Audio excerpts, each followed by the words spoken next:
इस ट्यूटोरियल में हम एक बहुत ही इंटरेस्टिंग कंस्ट्रक्शन करेंगे, इसको बहुत ध्यान से सुनना। To construct a triangle given its base, a base angle and the sum of other two sides. तो हमें एक ट्रायंगल बनानी है, ठीक है, एक ट्रायंगल बनानी है जिसका बेस हमें ऑलरेडी गिवन है। तो जैसे ये मान लो मैं बेस यहाँ पे बना देता हूँ से ए बी, ये मुझे ऑलरेडी पता है कि ये इसकी लेंथ कितनी है, तो मैंने रूलर लेके स्केल लेके मैंने ये पहले से ही ड्रॉ कर लिया, ठीक है। उसके बाद वो कहता है कि आपको एक बेस एंगल पता है, तो ये जो बेस है इसके ऊपर दो एंगल्स बन सकते हैं, एक ए पे एक बी पे। तो मान लो ये वाला एंगल मुझे ऑलरेडी पता है, ए वाला, ये मैंने ड्रॉ कर लिया यहाँ पे, ठीक है। तो एंगल पता था, मैंने एंगल भी बना लिया। तीसरा वो कहता है सम ऑफ अदर टू साइड्स। अब इसमें अदर टू साइड्स क्या होंगी, एक होगी ए सी और एक क्या होगी बी सी। एक साइड तो ये आ गई ए बी, तो बाकी दो साइड्स तो यही बची ना, ए सी और बी सी। इन दोनों का वो कहता है कि आपको सम गिवन है तो आप ये ट्रायंगल बनाओ। देखो अब सी पॉइंट डेफिनेटली इस लाइन पे कहीं ना कहीं होगा, ठीक है, लेकिन वो सी पॉइंट कहाँ पे होगा ये आप कैसे फाइंड आउट करोगे। देखो अब मान लो जैसे मैं ऐसे ही एग्जांपल ले लेता हूँ, लेट्स अज्यूम कि इसकी जो लेंथ है दोनों की मिला के वो 11 सेंटीमीटर बनती है, ऐसे मैं अज्यूम कर लेता हूँ, ठीक है। अगर इन दोनों की लेंथ का सम 11 सेंटीमीटर है तो ये 4 + 7 होगा या 7 + 4 होगा या 5 + 6 होगा या 6 + 5 होगा या 1 + 10 होगा या 2.2 + 8.8 होगा। तो क्या होगा मुझे नहीं पता, राइट। तो हमें इसको एक टेक्निक से ही बनाना पड़ेगा और एक लॉजिक है और उसके थ्रू हम इसको बनाएंगे, और वो कैसे है वो मैं आपको समझाता हूँ अभी।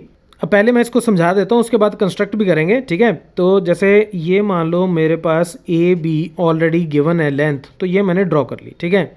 और जो एंगल गिवन था वो मैंने एंगल भी यहाँ कंस्ट्रक्ट करके ये एक लंबी रे लगा दी। उसके बाद ये जो दोनों साइड्स थी ए सी और बी सी, इनका जो सम है इन दोनों साइड्स का, जैसे 11 सेंटीमीटर या कुछ भी हो सकता है, 11 10 हमें नहीं पता कितना, जितना भी हो, मैं क्या करूँगा, मैं ए से उतनी ही लेंथ की एक आर्क लगाऊंगा। यहाँ पे कंपास खोल के एक आर्क लगा लूँगा। ये जो मेरा पॉइंट आएगा, ये पॉइंट, इस पॉइंट को मैं अभी डी मान लेता हूँ क्योंकि मुझे सी फाइंड आउट करना है कि इस लाइन पे सी कहाँ पे है। तो ये जो है इसकी लेंथ क्या हो गई, इसकी लेंथ हो गई ए सी प्लस बी सी के बराबर, ठीक है। जो बाकी दो साइड्स की लेंथ है मैंने उसके बराबर की एक बड़ी साइड यहाँ पे काट ली। और फिर क्या करता हूँ मैं कि बी और डी इन दोनों को मैं ज्वाइन कर देता हूँ, ठीक है। इन दोनों को मैंने ज्वाइन कर दिया। अब मैंने क्यों ज्वाइन किया मैं आपको अभी बताता हूँ। देखो अब फंडा ये है कि सी पॉइंट यहाँ कहीं इस लाइन के ऊपर लाई करता है, ठीक है। सी पॉइंट यहाँ पे कहीं ना कहीं लाई करता है। अब जैसे मैं इसी की एग्जांपल वापस से फिर से लेता हूँ कि मान लो ये 11 सेंटीमीटर ही है, ठीक है। ऐसे एज्यूम कर लेते हैं कि ये 11 सेंटीमीटर है, ठीक है। और ये भी एज्यूम कर लेते हैं, ऐसे एज्यूम कर लेते हैं। वैसे ही मैं एक रफ सा आपको समझाने के लिए गेस कर देता हूँ कि मान लो ए सी जो है वो 5 सेंटीमीटर है और बी सी जो है वो 6 सेंटीमीटर है, ठीक है। ऐसा ही मैं एज्यूम कर रहा हूँ, ज़रूरी नहीं है ये हो, लेकिन इस केस में मैं मान लेता हूँ, ठीक है। तो अब क्या होगा कि सी पॉइंट जहाँ पे भी होगा, सी पॉइंट जहाँ पे भी होगा, ए सी अगर 5 है, ए सी, ये सी पॉइंट अगर मैं मान लूँ तो ए सी अगर 5 सेंटीमीटर है तो बी सी कितना होगा, बी सी 6 सेंटीमीटर होगा, है ना, क्योंकि यही हमने अभी अभी एज्यूम किया, राइट। और डी सी भी कितना होगा, ये भी 6 होगा, एम आई राइट, क्योंकि ये टोटल हमने 11 लिया था, ये टोटल हमने 11 लिया था ना। ये अगर 11 लिया था तो सी पॉइंट डी पॉइंट से जितना दूर है वो बी पॉइंट से भी उतना ही दूर होगा, राइट, क्योंकि ए सी तो 5 सेंटीमीटर निकल गया बीच में से, तो जितना बी सी होगा उतना ही मेरा डी सी होगा, ठीक है। तो कहने का मतलब कि ये जो मेरी ट्रायंगल यहाँ पे बनेगी ये एक आइसोसेलेस ट्रायंगल बनेगी। इसकी ये साइड 6 सेंटीमीटर, ये साइड 6 सेंटीमीटर, तो ये दोनों साइड्स अगर बराबर हैं तो इसका मतलब ये दोनों एंगल्स भी बराबर होंगे, राइट, ये दोनों एंगल्स बराबर होंगे। तो अब मैं फिर से इसको दोबारा से कंस्ट्रक्ट करता हूँ और बताता हूँ कि हम ये सी पॉइंट कैसे फाइंड आउट करेंगे। तो ये था ए बी और इधर मैंने एंगल ड्रॉ किया और डी पॉइंट को मैंने जब इसके साथ ज्वाइन किया बी के साथ, ए बी डी, तो मैं क्या करूँगा कि ये जितना भी एंगल यहाँ पे बना इसको फाइंड आउट करूँगा, इस एंगल को फाइंड आउट करूँगा और इस पॉइंट पे यानी कि मैं इसको ऐसे घुमा लेता हूँ, ठीक है। जितना एंगल डी पॉइंट पे बन रहा है उतना ही एंगल मैं बी पॉइंट पे अगर बना दूँ, उतना ही एंगल अगर मैं बी पॉइंट पे बना दूँ और फिर उसको ऐसे एक्सटेंड कर दूँ, तो वो डेफिनेटली सी पॉइंट पे इंटरसेक्ट करेगा और वो ही सी पॉइंट होगा जो इसकी और इसकी दोनों की लेंथ मुझे बराबर देगा, राइट। जैसे मैंने यहाँ पे समझाया था। तो अल्टीमेटली हमें करना क्या है कि ये एंगल फाइंड आउट करो और बी पे सेम एंगल बना के उसको एक्सटेंड कर दो और वो इस लाइन को जहाँ पे इंटरसेक्ट करेगा वो आपका पॉइंट हो जाएगा। अब दूसरा तरीका इसको करने का क्या है, उसके लिए आप ये कॉन्सेप्ट समझो। देखो कोई भी मेरे पास अगर एक लाइन हो, कोई भी एक लाइन हो, अगर मैं उसका परपेंडिकुलर बाइसेक्टर लूँ, परपेंडिकुलर बाइसेक्टर जो इसको दो इक्वल पार्ट्स में डिवाइड करता हो और 90 डिग्री पे भी हो, तो इस परपेंडिकुलर बाइसेक्टर के ऊपर कोई भी पॉइंट जो है वो इसके एंड पॉइंट से इक्वी डिस्टेंट होता है, ठीक है। यानी कि ये और ये डिस्टेंस हमेशा बराबर होता है, ठीक है। ये होती है परपेंडिकुलर बाइसेक्टर थ्योरम। अगर इसका प्रूफ देखना हो तो टॉप राइट कॉर्नर में मैं लिंक दे रहा हूँ, उसको देख सकते हो। अब ये जो मेरे पास लाइन है बी डी, अगर मैं इसका परपेंडिकुलर बाइसेक्टर ले लूँ, इसका परपेंडिकुलर बाइसेक्टर ले लूँ, तो इसका मतलब इस परपेंडिकुलर बाइसेक्टर के ऊपर कोई भी पॉइंट बी और डी से इक्वी डिस्टेंट होगा। तो इसका मतलब इसको अगर मैं एक्सटेंड कर दूँ तो ये भी सी पॉइंट से निकलेगा, क्योंकि सी पॉइंट डी से, जैसे हमने एग्जांपल ली थी 6 सेंटीमीटर और इधर से भी 6 सेंटीमीटर, ठीक है, इस एग्जांपल के हिसाब से। तो इसका मतलब सी पॉइंट जो है वो बी डी के परपेंडिकुलर बाइसेक्टर पे पक्का लाई करेगा।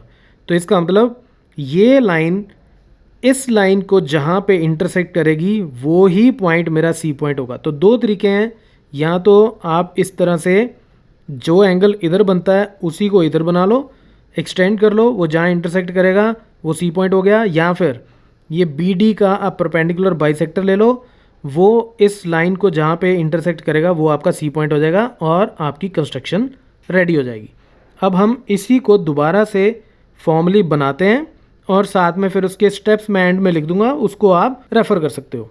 अब हम इसको ड्रॉ करते हैं कि ये मान लो मुझे जो बेस गिवन है, ठीक है, ये मैंने यहाँ पे एक बेस बना लिया, कोई भी बेस बना लिया, ठीक है। जैसे मान लो मुझे ए और बी गिवन था तो ए बी मैंने बना लिया, अगर बी सी गिवन हो तो बी सी बनाओ, अगर ए सी गिवन है तो ए सी बनाओ, ठीक है। अब उसके बाद मान लो मुझे ए के ऊपर एंगल भी गिवन है और वो जो भी एंगल है उसको मैं कंपास के साथ बनाऊंगा, ठीक है। आपको पता है एंगल्स कैसे बनाते हैं, ठीक है, तो आप कंपास यूज़ करके वो एंगल बनाओगे।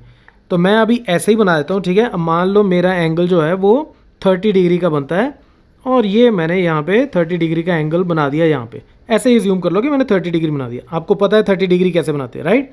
अगर नहीं पता तो टॉप राइट कॉर्नर में मैंने लिंक दिया, आप उसको देख सकते हो। सो ऐसे मैंने ज्यूम किया है कि मैं 30 डिग्री का एंगल बना रहा हूँ, कोई भी एंगल हो सकता है। तो जो भी एंगल था मैंने यहाँ पे बना दिया। उसके बाद ए सी प्लस बी सी, इसकी जो भी मुझे लेंथ गिवन होगी मैं ये रूलर के साथ यहाँ से एक पॉइंट लगा दूंगा उसके ऊपर, ठीक है। जैसे मान लो यहाँ तक ये पॉइंट जाता है तो ये पॉइंट आ गया मेरे पास, राइट। ये पॉइंट आ गया डी। चाहे रूलर से बना लो, चाहे आप कंपास को इतना खोल के यहाँ से कट लगा लो, वो भी चलेगा। फिर उसके बाद आपको क्या करना है, बी और डी को ज्वाइन करो, ठीक है। तो ये मैं बी और डी को ज्वाइन कर देता हूँ यहाँ पे। अब मुझे क्या करना है, अब यहाँ पे बड़ा इंटरेस्टिंग है, इसको ज़रा ध्यान से सुनना, ठीक है। अब मुझे जितना ये एंगल है ए डी बी, उतना ही एंगल मुझे डी बी सी यहाँ बनाना होगा, ठीक है। तो वो कैसे बनाऊंगा उसको ज़रा ध्यान से देखना आप, ठीक है। अब मैं क्या करूँगा, मैं कंपास को, अगर मुझे कंपास से बनाना हो, मैं कंपास को यहाँ पे रखूँगा, कितनी भी मैंने कंपास खोल रखी है अभी, ठीक है। और मैं इसको यहाँ पे एक आर्क लगाऊंगा जो इन दोनों लाइंस को कहीं ना कहीं इंटरसेक्ट करती हो। उसके बाद मैं बी पॉइंट से भी इसी रेडियस की एक ऐसे आर्क लगा दूंगा जो एटलीस्ट बी डी को इंटरसेक्ट करती हो एक पॉइंट पे, क्योंकि मुझे इसी लाइन पे एंगल बनाना है, तो इसकी मुझे कोई ख़ास ज़रूरत नहीं है। अब मुझे क्या करना है कि मैं अब कंपास की विड्थ चेंज करूँगा और वो कितनी होगी, इस पॉइंट से लेके ये जो ये वाला पॉइंट ऑफ इंटरसेक्शन है यहाँ से लेके यहाँ तक, तो सिर्फ इतनी ही कंपास मुझे अब खोलनी है, क्योंकि एंगल तो मेरा इतना ही बना ना, एंगल तो इतना ही बना यहाँ से अगर मैं देखूँगा। तो अब मुझे क्या करना है कि इस पॉइंट से मैं एक आर्क इस पे लगाऊंगा। तो ये जो पॉइंट मेरा आया, इस पॉइंट को अब अगर मैं बी के साथ ज्वाइन कर दूं और इसको एक्सटेंड कर दूं आगे तक, ये जो रे आगे तक जाएगी ये मुझे सी पॉइंट देगी और इसमें ये वाली लेंथ और ये वाली लेंथ आपस में बराबर होगी। हम मेजर करके भी देख सकते हैं। ये मेरे पास आई अप्रॉक्सीमेटली 3.9 सेंटीमीटर्स के आसपास, और अगर मैं इसको चेक करूं तो ये भी मेरे पास कितनी आई, 3.9 सेंटीमीटर्स, राइट। अब दूसरा मेथड क्या था, अब वो भी हम इसी में ही कर लेते हैं। अब उस मेथड में क्या था, मैं इस लाइन का एंगल बाइसेक्टर लूँगा, तो हम देखते हैं कि क्या वो भी सी पॉइंट से निकलता है। उसके लिए मैं कंपास थोड़ी ज़्यादा खोल लेता हूँ ताकि वो पॉइंट थोड़े दूर दूर बन जाए, ठीक है। तो ये मैं यहाँ से बी से एक आर्क इधर लगाता हूँ और एक आर्क लगाता हूँ इधर, और बिना अब कंपास को चेंज किए डी पॉइंट से एक आर्क इधर और एक आर्क इधर, ठीक है। अब ये जो दो पॉइंट्स आए मेरे पास, ये और ये, इन दोनों पॉइंट्स को अगर मैं ज्वाइन करूं तो ये सी में से ही होके निकलने चाहिए। तो ये मैं इन दोनों को अगर ज्वाइन कर देता हूं तो आप देखोगे कि ये भी परपेंडिकुलर बाइसेक्टर है, इसका परपेंडिकुलर बाइसेक्टर है इस लाइन का, ये इसी पॉइंट से होकर निकलता है। तो अल्टीमेटली बन क्या रहा है, ये आइसोसेलेस ट्रायंगल बन रही है, ठीक है। ये एक आइसोसेलेस ट्रायंगल बन रही है, ये वाली BCD, ठीक है। चाहे परपेंडिकुलर बाइसेक्टर के थ्रू बना लो, चाहे सेम एंगल बना के। अब मेरी सजेशन ये है कि आप हमेशा ये परपेंडिकुलर बाइसेक्टर वाला मेथड ही फॉलो करो, क्योंकि उससे क्या होता है कि बड़ा आसान है। आपने कंपास को खोलना है इसके हाफ से ज़्यादा, और एक आर्क इधर लगाई, एक इधर लगाई, और सेम डी से भी दो आर्क्स लगाई और उनको ज्वाइन कर दिया और वो सी से निकल जाएगा। फिर सी और बी को ज्वाइन किया तो ABC ट्रायंगल बन गई, राइट। रादर देन कि आप पहले ये कर्व लगाओ, ये कर्व लगाओ, फिर ये एंगल मेजर करो, फिर उतना ही एंगल यहाँ से काटो। ठीक है, ये भी ऐसा नहीं है कि ये डिफ़िकल्ट है, लेकिन मुझे पर्सनली ये ज़्यादा कंफर्टेबल और ज़्यादा इजी लगता है। सो इसके बेस पे हम लोग कुछ क्वेश्चंस भी सॉल्व करेंगे। So that's it from this tutorial, keep watching math mafia.